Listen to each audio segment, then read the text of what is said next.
Bonjour my friends, I'm Frankie and welcome to Club Foodie. There's one food item that I cannot resist, and it is pizza.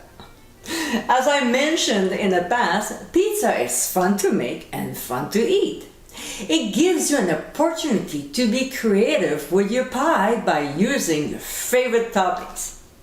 That's exactly what I did with mine, and here it is. In today's episode, I'll show you how to make my seafood pizza. With a scrumptious mix of seafood and a delicious cheese sauce, this is an incredible pizza. There's prawns, crab meat, and scallops in it. I mean, how awesome could it be? Very easy to make from scratch.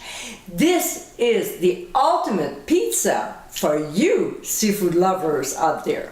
So my friends, let's get cooking.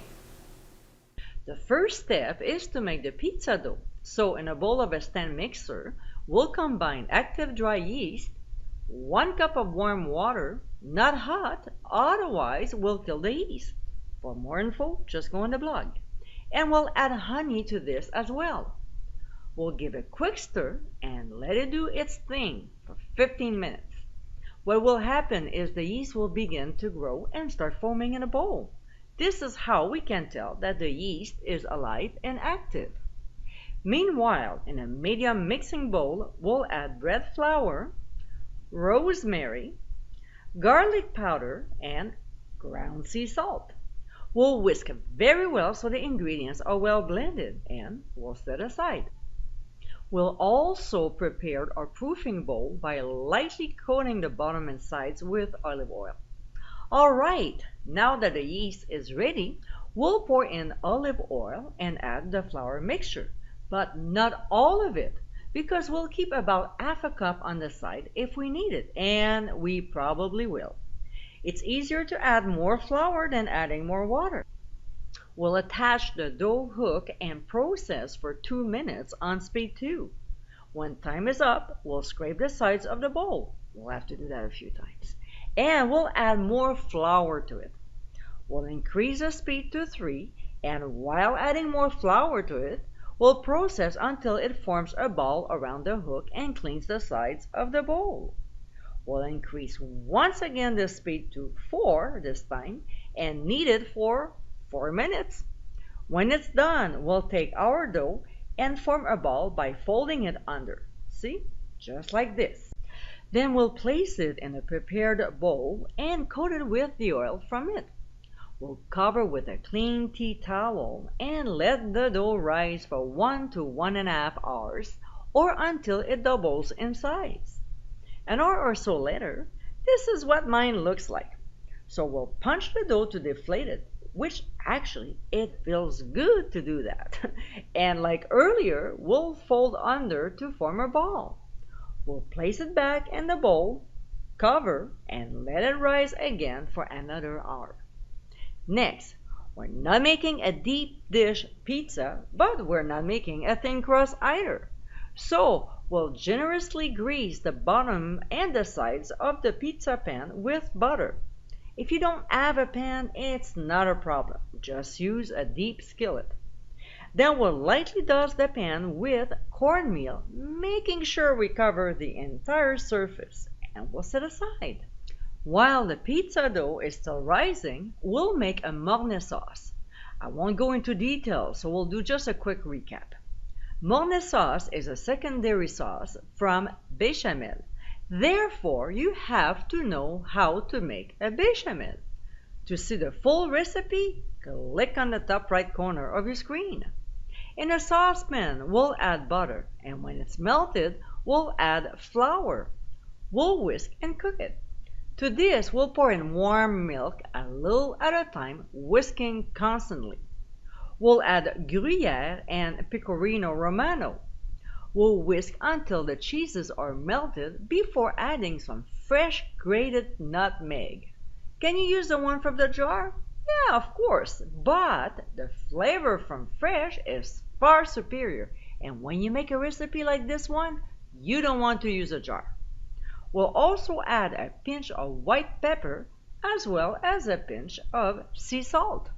We'll whisk once again and cook for 10 minutes or until the sauce thickens. If you want to get the full Mornay sauce recipe, click on the top right corner of your screen. Now we'll adapt this Mornay sauce for this pizza recipe by adding cooking sherry and dried basil. We'll whisk and cook the sauce on medium-low for 5 minutes. Now let's move on to the seafood mixture. We'll lightly cook the veggies ahead. So in a skillet over medium heat, we'll add oil and clarified butter. When it gets hot, we'll add onions and red peppers. We'll saute the ingredients until they soften, about 3 minutes, not more than that. We'll add pressed garlic and saute for only 1 minute. Then we'll remove the skillet from the heat while we're looking after the pizza dough. When the second rise is done, we'll transfer the dough onto a lightly floured work surface. We'll sprinkle a little flour on top and roll it with a floured rolling pin.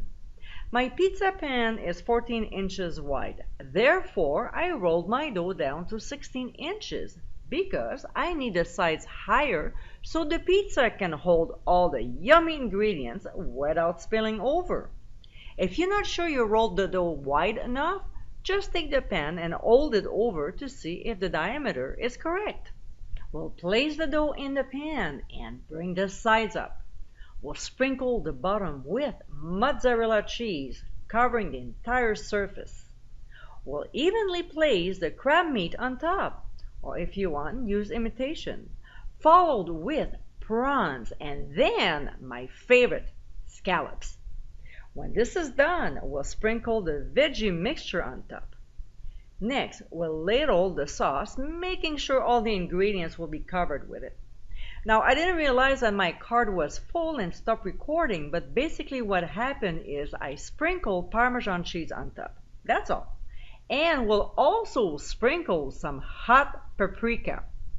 We'll transfer the pizza into a 450-degree preheated oven and bake for 22 minutes or until the seafood is cooked.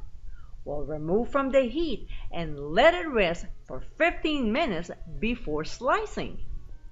And my friends, this is our seafood pizza. It's a delectable combination of some of the most loved seafoods out there. With a fresh homemade pizza dough and a lovely Mornay sauce, this is a fabulous pizza that would be hard to top. For you seafood lovers, this pizza is a dream come true. I hope you give it a try soon and be sure to visit clubfoodie.com for ingredient amounts and more info. Until next time, my friends, bon appétit!